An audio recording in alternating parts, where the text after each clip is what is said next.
Hi everybody, welcome back to another exciting read aloud of our story, The Miraculous Journey of Edward Tulane.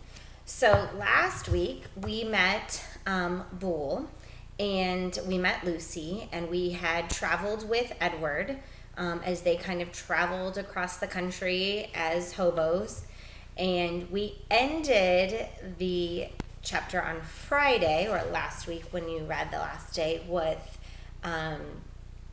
Lucy and Bull and Edward being discovered in the train car, and then man came and kicked Edward out. And so it was a moment when he was feeling lonely again and wishing he could cry and wondering how many times that he would be pulled away from his loved ones without saying goodbye. So today we are starting on chapter 15, which has a lonely crow as our picture. So we will have to find out what happens to Edward today now that he's laying in the grass.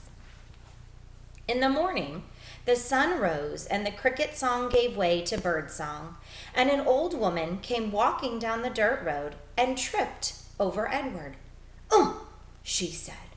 She pushed at Edward with her fishing pole. Looks like a rabbit, she said.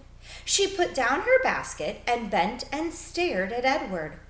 Only, he ain't real. She stood back up. She said again. She rubbed her back. What I say is, there's a use for everything, and everything has its use. That's what I say. Edward didn't care what she said. The terrible ache he had felt the night before had gone away and had been replaced with a different feeling, one of hollowness and despair. Pick me up or don't pick me up, the rabbit thought. It makes no difference to me. The old lady picked him up.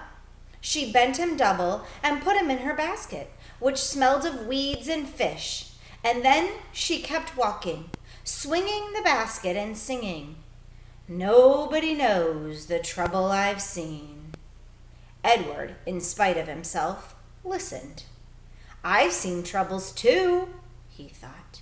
You bet I have, and apparently they aren't over yet. Edward was right. His troubles were not over. The old woman found a use for him. She hung him from a pole in her vegetable garden. She nailed his velvet ears to the wooden pole and spread out his arms as if they were flying, and attached his paws to the pole by wrapping pieces of wire around them.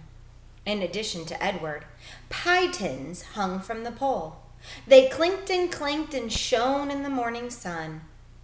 Ain't a doubt in my mind that you can scare them off, the old lady said. Scare who off? Edward wondered. Birds, he soon discovered. Crows. They came flying at him, cawing and screeching, wheeling over his head and diving at his ears. Go on, Clyde, said the woman. She clapped her hands. You got to it, act ferocious. Clyde? Edward felt a weariness so intense wash over him that he thought he might actually be able to sigh out loud. Would the world never tire of calling him by the wrong name? The old woman clapped her hands again. Get to work, Clyde, get to work, she said. Scare them birds off.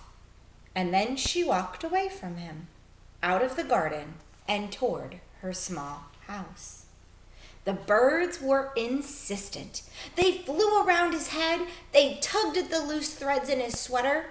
One large crow in particular would not even leave the rabbit alone. He perched on the pole and screamed a dark message in Edward's left ear, caw, caw, caw, without ceasing. As the sun rose higher and shone meaner and brighter, Edward became somewhat dazed. He mistook the large crow for Pellegrina. Go ahead, he thought. Turn me into a warthog if you want. I don't care. I'm done with caring. Caw, caw, said the Pellegrina crow. Finally, the sun set, and the birds flew away. Edward hung by his velvet ears and looked up at the night sky. he saw the stars. But for the first time in his life, he looked at them and felt no comfort. Instead, he felt mocked. "You are down there alone," the stars seemed to say to him, "and we're up here in our constellations together." "I have been loved," Edward told the stars. "So," said the stars, "what difference does that make when you are all alone now?" Edward could think of no answer to that question.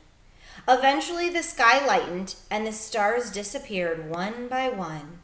The birds returned and the old woman came back to the garden. There's Edward on his pole with his pie tins.